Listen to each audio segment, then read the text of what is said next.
For more than 75 years, the US dollar has ruled global trade. Oil, gold, debt, and international contracts are all priced in dollars. This dominance gave the United States enormous economic power without firing a single bullet. After World War II, the dollar became the backbone of the global financial system.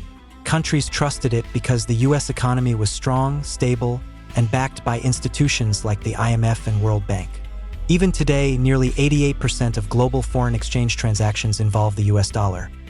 But in recent years, a serious challenge has emerged. BRICS is a group of major economies: Brazil, Russia, India, China, and South Africa.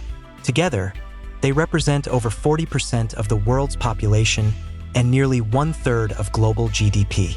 Their goal is simple but bold: reduce dependence on the US dollar. Why does BRICS want to move away from the dollar? One major reason is sanctions. When the US controls the global currency, it can block countries from the financial system. Russia experienced this directly after sanctions froze its dollar reserves.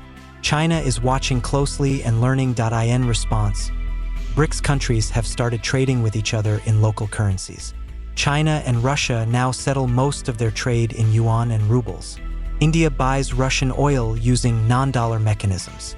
Even Saudi Arabia has hinted it may accept non-dollar payments in the future, something unthinkable a decade ago. BRICS has also discussed launching a common currency, not a paper note for daily use, but a trade settlement currency backed by commodities like gold. The idea is to bypass the dollar in large international transactions. But here is the reality check. Replacing the dollar is extremely difficult.